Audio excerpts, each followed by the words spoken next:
Hello, friends. This is Dave Hurwitz, executive editor at ClassicsToday.com, here with music that makes you cry, viewer's choice. I have to thank all of you who participated in this really fun discussion. I mean, it's sort of a fun discussion about music that makes you cry, right?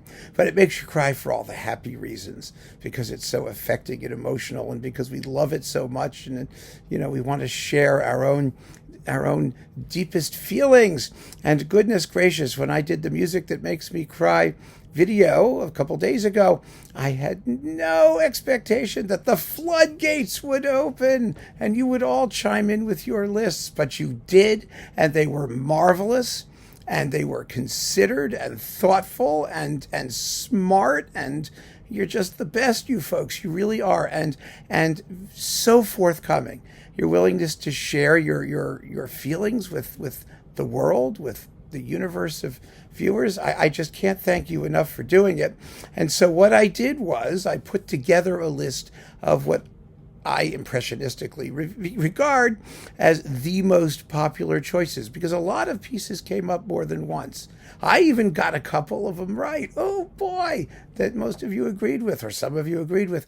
But there were also a bunch of other selections that I think need to be discussed or deserve to be discussed as pieces that a lot of you felt were particularly moving and inspiring and worthy of a tear or two.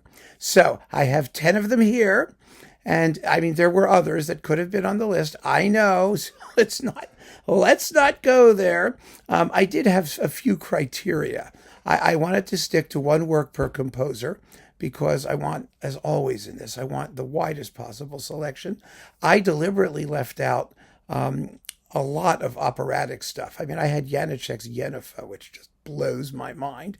And some of you agreed with that choice too, although one of you had the closing scene of The Cunning Little Vixen, which also reduces me to a puddle.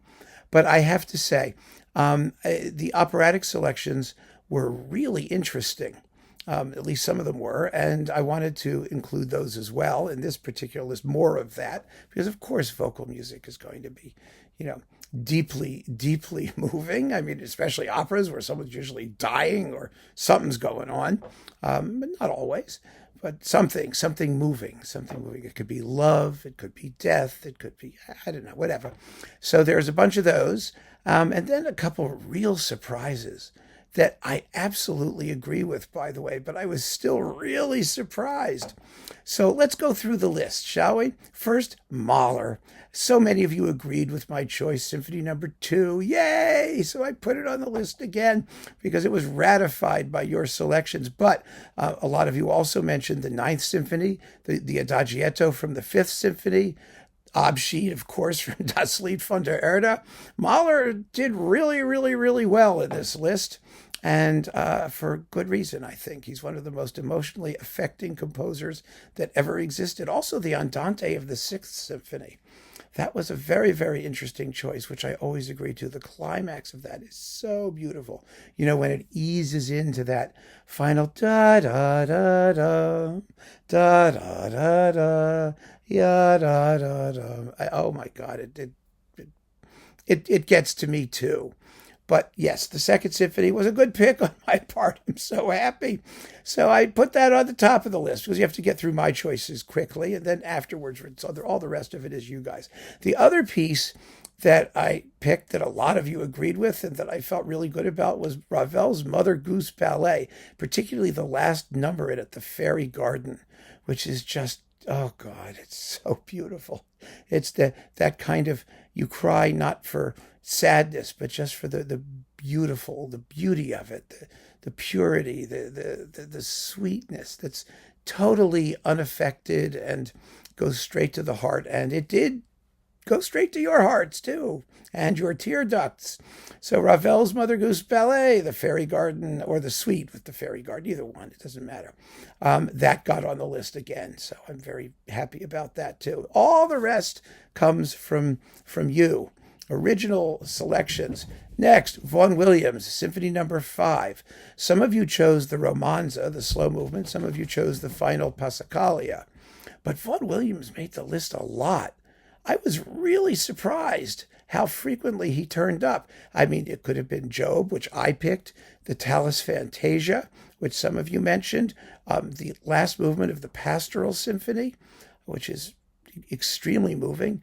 I was impressed by, first of all, not just how frequently he showed up, but how well you know that music. I mean, you folks are serious listeners, and I'm absolutely honored to have you joining me and contributing to these discussions, because I know that the contributions are really thoughtful and just, I said that before, but it's true. I'm so impressed. I really am. So after Vaughan Williams Symphony Number 5, this one really got me. Elgar, The Dream of Gerontius, especially, after the fried soul business, where the soul gets zapped by the glance of God, which has the tam, and then he goes, "Take me away," the angel's last thing about, oh, happy suffering soul and all that stuff. Now, I can't stand the words. The words are so bad, in my view, that it for me, it makes the piece hard to take, because the music is glorious. The music is absolutely glorious. And I can deal with a lot of stupid librettos and, crazy operatic scenarios and things that make no sense and all kinds of languages. But somehow, when you're dealing with a really atrocious text in your own language, well, for me, it causes something of a blockage. Maybe some year I'll get unblocked, because I do like the music. The music is marvelous. But so many of you chose it that I feel impelled to put it down there. My own feelings are irrelevant in this case. It's all about what you picked, and I understand it.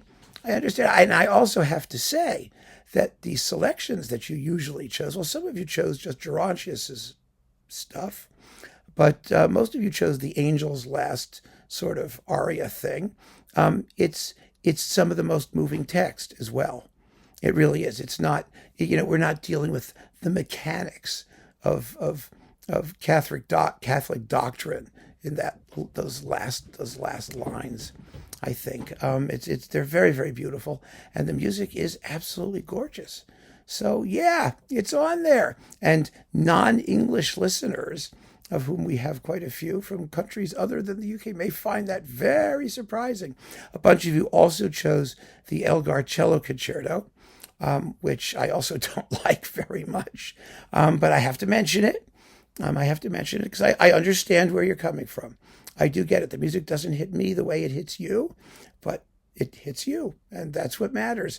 But I put on The Dream of Gerontius just because I thought it was such an interesting choice and unexpected, and evidence of, I think, like I said, some really, really serious and thoughtful listening.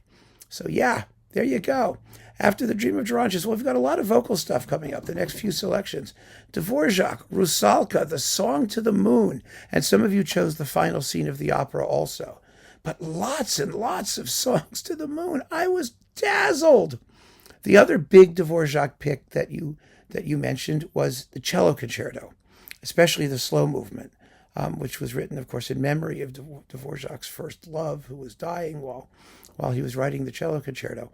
But so that's a very, very good pick. But I thought The Song to the Moon was just an amazing choice, because I know so many people listen to Rusalka. I mean, Rusalka's glorious. It's one of the great 19th century romantic operas. But, people tend not to know Dvořák's operas and his vocal music. The Song to the Moon is so moving. I mean, that refrain, ya da da da da da da, ya da da da da da da da. Sorry for the octave displacement there, but yeah, absolutely, it's wonderful. And the closing scene, which is incredibly sad and beautiful as well, which a couple of you chose. I bow to you. That's all I can say. What a pick! Terrific. So very right. I mean, I just can't get over it. I'm bubbling with happiness. I was tearing up just making this list. I could cry now. I'm so happy at the amazing sympathy and Oh, I just love this list. Anyway, next, Puccini, La Bohème, the final scene. Oh, yeah. That is a traditional tearjerker. A bunch of you also chose Madame Butterfly, Un Bel Die, or the closing scene of Madame Butterfly, which is even more of a tearjerker. I mean, if you don't, turn into a puddle of salty liquid after watching those two operas, then there's something wrong with you. No question about that. But I picked La Bohème because it came in more than one selection. Some of you also chose, I think, was at the opening of Act 3, which really, really beautiful stuff. I've played in the orchestra in La Bohème, and you cry even when you're playing bass drum, because most of the time I get to just sit and listen to it. I'm like here listening to what's going on, going, oh God, it's so beautiful. It's just so beautiful. Oh boy. So yeah, it's absolutely marvelous. And Puccini was, the master at that kind of stuff. And some of you may turn up your noses and sniffle and say, oh, it's so sentimental. He's obviously tugging at our heartstrings. Well, yeah, that's exactly what he's doing. And he does it very, very, very well, doesn't he? So La Bohème for sure, the final scene. And as a compliment, the comic compliment to that was the concluding trio from Strauss's Der Rosenkavalier that a whole bunch of you latched onto, and that is, Mir ist so wunderbar, or whatever it is. Oh yeah, absolutely. And the wonderful thing about that trio, of course, is that it's a combination. I mean, it's a combination. You have the Marschallin, and you have Sophie, and you have Octavian, and they're all sopranos, whether they're male or female or whatever. And the extraordinary thing about it is that it's about, on the one hand, resignation and sadness, and the wistfulness of advancing age. On the other hand, the joy of young love, looking forward to the future, the enchantment and magical quality of being in love for the first time. You get all of those sentiments, both of them, or all three of them, however many there are, all in one package. It manages to evoke all of those things at the same time. So yeah, I mean, it's an absolutely miraculous piece of music. And I can really see how that could make the tears flow, because it's just the surfeit of emotional states all happening at once. Really an amazing piece of writing. And of course, as usual with Strauss, it's the best part of the opera, and it happens after the story's over. I mean, really, the opera could have ended before you get to that trio. But Strauss operas generally work with, well, everybody does the plot and the story ends, and then they start singing. They just stand there and sing. And this is one of the all-time greatest stand there and sing moments that you'll ever hear in an opera. It's extraordinary. So yeah, the final trio from Der Rosenkavalier. Good pick. Now we get back to some instrumental stuff. Schubert. Yes, Schubert. Well, Schubert was sort of a tie between his last piano sonata and the string quintet, particularly the slow movement. And I chose the string quintet, not because I don't think you're just as right to mention the last piano sonata, but because I think there just is a quality to the slow movement of that string quintet, that stillness mixed with sort of, the alternative sections there that are almost painful. And it is music from another world, an unearthly beauty and sadness, yearning for peace and stillness, followed by the tumult of, our daily lives. I mean, I don't know, however you want to describe it, it's a marvel. And it's definitely something that's could very easily provoke a flood of tears while you're listening to it. So could the last piano sonata. Absolutely an unbelievably beautiful piece for the same reason.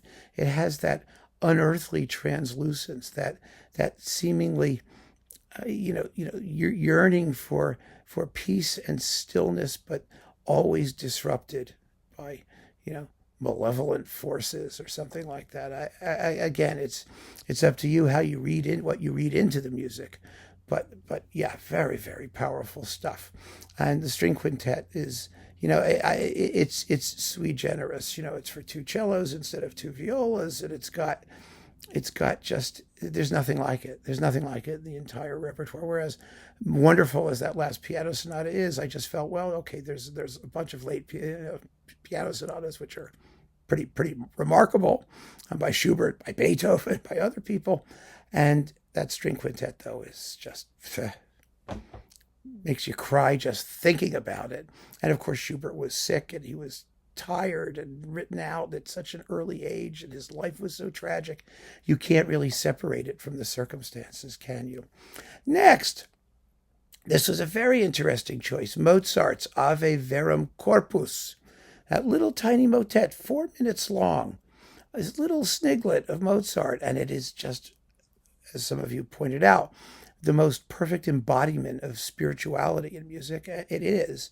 Not because it has any particular pretense to being spiritual, but just because of its perfection, its perfection of harmony, of form, of length, of everything. It's exquisite. It's absolutely exquisite. Mozart is not a composer who you usually list as a tearjerker type, because the classical composers, first of all, the style was more one of comic opera. It was witty. It was stylish, it was sophisticated, it was all of those things. But it wasn't there to evoke a kind of, that kind of emotion, in spite of the pathos that some of the music has, of course. I mean, Haydn has it, Mozart has it, but to pick a work that is going to really get your tears going, and such a short one too, such a fabulous little nugget, a gem, but something that also, let's face it, is very, very special in Mozart's output, because he was the least spiritual composer that ever lived. I mean, totally not interested in that stuff. His entire project was the expression of human emotion through song, through vocal writing. And the Ave Verum Corpus just gets the job done in a really shocking way. And you zeroed right in on it. That's what's so cool about doing these talks and seeing your response, that many of you zeroed in on it, or some of you. I mean, we're talking many. Remember, this is classical music, 5 of you, whatever. But still, that it came up recurringly with thoughtful listeners who really, took the topic seriously. I'm impressed. And the most impressive thing of all is the last piece on the list. I was shocked to speechlessness that this came up so many times. It was Copland's Appalachian Spring. And I absolutely agree with you, and see why. The opening, the closing, the serenity, the simplicity. It's very similar to Ave Verum Corpus. It shows you that incredibly affecting music is always within reach, using simple chords, simple harmonies, just the widely spaced timbres and sonorities.